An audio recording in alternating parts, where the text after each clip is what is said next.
Bentornati in nuovissimo appuntamento con le previsioni meteo. Abbiamo le prime gelate sulle zone collinari, prime gelate e nevicate che si concentrano anche sull'Appennino centrale fino a 1500 metri con le prime spolverate, ma quello che ovviamente è importante è il flusso d'aria fredda che ulteriormente andrà entrando proprio nel corso dei prossimi giorni. Ma attenzione perché avremo un'importante anomalia, un gesto che ovviamente come vedete si comporta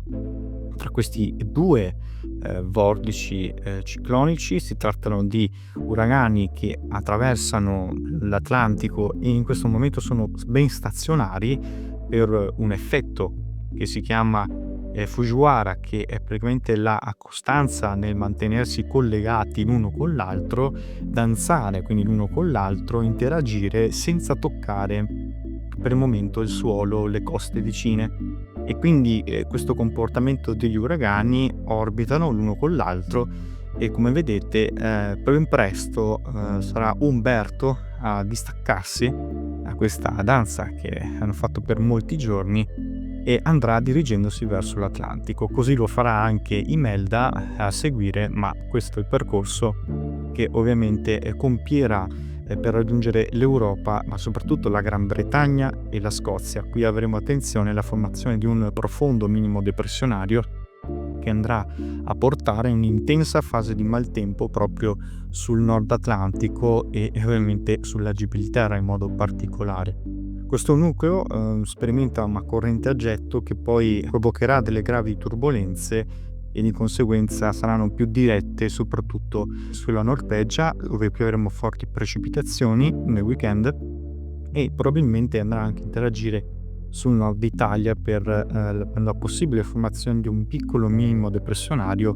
proprio rapido, una corrente rapida da nord che provocherà la discesa di questa piccola perturbazione e andrà poi scendendo verso le regioni centrali, adriatiche soprattutto, e verso il sud Italia. Intanto vediamo l'evoluzione perché saranno ancora previste delle ultime piogge sulla Puglia, come abbiamo visto, in modo particolare lungo le coste, ma di debole intensità, altrove ben soleggiato tra qualche innocua velatura. Sabato sarà tempo bello in gran parte, quasi dappertutto, ci sarà solo qualche innocua nube, soprattutto sulle zone ioniche, ancora per qualche possibile piccola precipitazione, sempre a carattere di piovigine e piovasco sulla Puglia, lungo le coste in modo particolare. E attenzione però perché andrà aumentando anche la nuvolosità medio-alta sui settori del nord Italia e lungo il versante dell'Alto Tirreno. Altrove invece avremo tempo soleggiato proprio per l'avvicinamento di questa piccola perturbazione che si andrà a formare in modo particolare sulla Francia e poi scenderà entro la serata sulle zone alpine per poi provocare quindi un peggioramento notevole del tempo. La giornata di domenica, come vedete, le precipitazioni potranno estendersi entro fine giornata di domenica anche al sud Italia, lungo le coste della Campania, possibili anche fino alle coste della Puglia e sul versante appenninico, sull'Umbria, sull'Abruzzo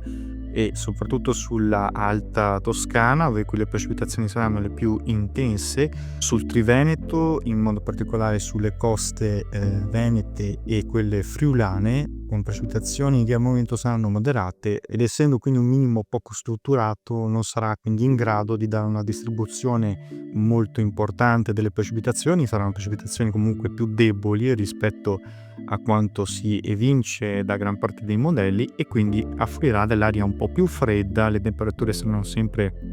ben fresche